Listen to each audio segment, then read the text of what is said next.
यो घर भए पछाडि पनि साह्रै दुःख पाइने रहेछ साथीहरू। हेर्नुहोस् न, पुरै पानी यो जलमय छ। खै यो कहाँबाट आएको मलाई थाहा पनि भएन।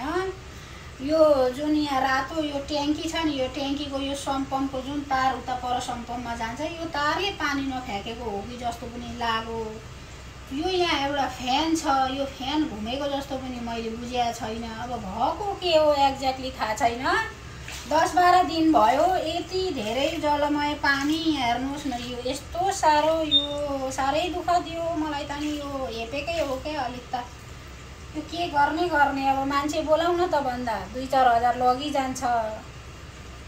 आफूलाई आइडिया छैन हो। यो साह्रै बहुत गाह्रो हुँदो रहेछ क्या साथीहरू। यो कतिवटा कुरोमा आइडिया नहुँदा चाहिँ यस्तो साह्रो जलमय छ पानी। तपाईँहरूकामा पनि यस्तै हुन्छ कि यो मेरामा मात्रै यस्तो हो साथीहरू? ल न साथीहरू, तपाईँहरूसँग यसो केही आइडिया छ भने मलाई भनिदिनु न, हो सेयर गरिदिनु, धर्मै हुन्छ। यो त पुरै यो परसम्म सबै नै पुगेको छ। 2-4 दिन पनि यो गाह्रो भइसक्यो क्या। एभ्रिडे नै यसलाई सफा पार्नुपर्छ। अनि यो दिनै पछि सफा पार्न त यहाँ त गाह्रो भइसक्यो। काममा जानुपर्छ होइन। अब मसिना नानीहरू हुन्छन् घरमा। अनि अब यहाँनिर सबै प्लग इलेक्ट्रिकबाट रन भइरहेको छ। यहाँ त आग लागि हुनै पर्यो त साथीहरू। यो पाराले त 10-12 दिन जति भयो, त्यहाँभन्दा धेर भएको छैन। कति धेरै पानी निक्लिन्छ। पहिला पनि अलिअलि चाहिँ निक्लिन्थ्यो, तर त्यो त अब माइनर नर्मलै कुरा भयो होइन। तर यस्तो साह्रो यो जलमय पुरै यो म बसेको ठाउँदेखि लिएर परसम्म, यता पनि परसम्म पानी नै पानी मात्रै छ। यो गर्ने के हो मलाई केही थाहा पनि भएन हो। म त नि विरक्त भइसकेँ। बिना मिठामै घर किनेछु कि क्या भने जस्तो पनि लाग्छ बेला बेला। बरु एपार्टमेन्टमा बस्नै ठिक रहेछ हौ साथीहरू। यो केही भयो भने थपक्क कल गर्दा आएर बनाइदिइहाल्छ। यो गाह्रो छ कि यो आफ्ना आफन्तहरू सबै बिजी छन्। साथीसँगी कोही यसो बोलाउन त भन्दा फाइदा नलुटिकन नगर्ने पनि हुँदो रहेछन्। आफूलाई आइडिया छैन। अब प्रोफेसनल मान्छे बोलाउन त भन्दा 2-4 हजारले दुःख पाइहाल्छ हो। अनि यो त गाह्रो भइसक्यो मलाई त नि। कति सोर्नु पानी पनि टिक्क लागिसक्यो। म त नि के गर्ने यो त राडो रुवाई भन्थे त्यस्तै मेरो पनि राडो रुवाई नै भइसक्यो। गाह्रो छ हौ साथीहरू मलाई नि। यो खै के गर्ने टाउकै दुखिसक्यो क्या म त नि।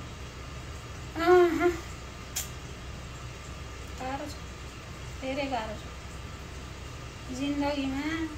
धेरै गाह्रो छ है, धेरै गाह्रो छ। के गर्नु, कति धेरै दुःख दिएको यो पानीले मलाई।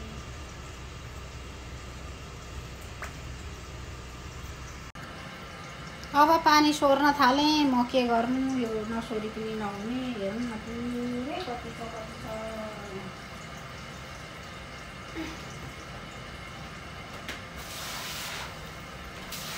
कति धेरै निक्लेको पानी छक्कै पर्ने। यो के भएको खै के भएको कतै पाउन गाह्रो भइसक्यो मलाई पनि। अलिअलि मात्रै छैन। अनि अब बढाएर पर उयो छ तल स्योर लाइनमा जाने धन्न एउटा चाहिँ टोडको चाहिँ राखिदिएको रहेछ मात्रै। अलिक ओह्रालो हुनु नि त, पानी बगेर जान्थ्यो। अलिक ओह्रालो होइन रहेछ होइन। अब यसरी बढाउँदै फ्याक्टो गर्नु त होला नि। के गाह्रो छ। कति हो कति देख्नु होला नि पानी कति रहेछ भन्ने कुरो।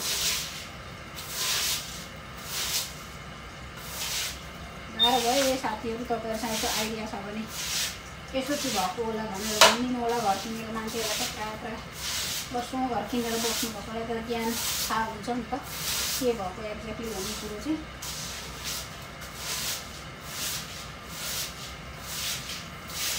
देखिन्छ पानी कति रहेछ।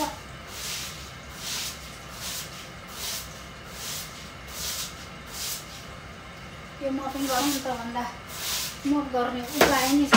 पानी अलिअलि छैन कहाँबाट आयो।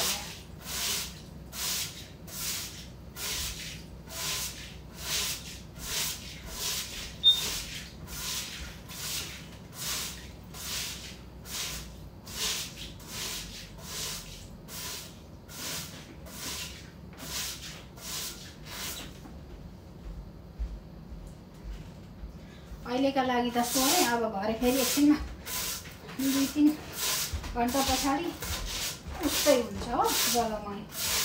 के भएको पुरै यो भुइँ पनि नि उसको भुइँ सबै पानीले गर्दाखेरि पुरै पाप्रा उठिएर त्यस्तो भइरहेछ क्या। धेरै दिन भएको छैन, 10-12 दिन भयो। पुरै पानी आउँछ, कहाँबाट आउँछ केही पत्तै भएन हेर।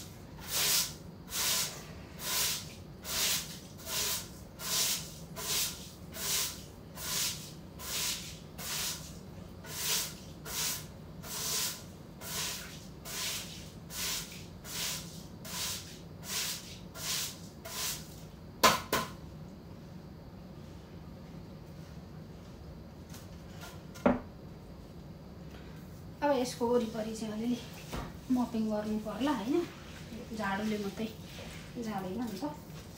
पानी कति धेरै आएको केही कुरो बुझिएन। अब साथीहरूले मलाई यसो तपाईँहरू बस्नु घर किनेर बस्नुभएको साथीहरू धेरैजना आउनुहुन्छ, के भएको यसो भनिदिनु होला, घरमै हुन्छ होइन।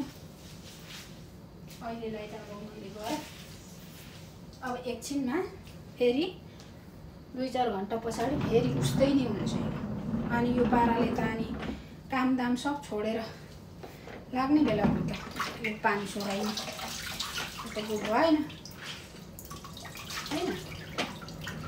गाह्रो छ है साथीहरू। बरु यो घरभन्दा बरु एपार्टमेन्टतिरै बस्न चाहिँ सजिलो कि आइडिया नहुनेलाई। आइडिया हुनेहरूका लागि त ठिकै छ। आइडिया अनि सम्पत्तिका कुरा पनि आउँछन् होइन। आइडियाले मात्रै पनि कोही बेला काम गर्दैन, सम्पत्तिको काम पनि आउँछ। अब अहिलेलाई त मैले सोरेँ। अब फेरि 2-4 घन्टा पछाडि यहाँ आउनु भने ठ्याक्कै यस्तै जलमय नै भइरहेको हुन्छ। कति सोर्ने यो पाराले होइन। गाह्रो भइसक्यो मलाई त एकदमै। के गर्ने। अहिलेलाई सोरेर चाहिँ अलिअलि पानी चाहिँ निकालेँ। यहाँ हेर्नु न पुरै त्यो माथिबाट आउँछ, पुरै जलमय छ यो सबै पानी अहिले मैले सोरेको। यो जुन एउटा रातो यो ट्याङ्की छ नि, यो रातो ट्याङ्कीले काम नगरेको होला जस्तो लाग्छ। अनि यो पहेँलो तार, यो पहेँलो पर तार छ नि, यो तार पर सम्पमा जान्छ होइन। यो तारमा मलाई जहाँसम्म लाग्छ अब यसको यो के भएको हो, अब नतानेको हो कि यो यसैले काम नगरेको हो कि अब त्यहाँ पावर अन भनेर त देखाएको छ होइन। अब यहाँ चलाउन त भन्दा आफूलाई आइडिया छैन। भरे फेरि कतातिर बिग्रिन्छ, एक थोक सुधार्न खोज्दा अरू थोक बिग्रिन्छ भन्ने डर छ क्या। त्यो एउटा कुरो। अर्को कुरो म चाहिँ भरिसके नजानेको कुरो चाहिँ त्यति नचलाउनु नि जस्तो लाग्छ। अलिकति जान्ने मान्छे बोलाएरै गर्नु जस्तो लाग्छ होइन। मैले भाइलाई बोलाइरहेछु यहाँ आएर हेरिदिन्छु चाहिँ भनिरहेछ। अब कति बेला भ्याउँछ उसले पनि होइन।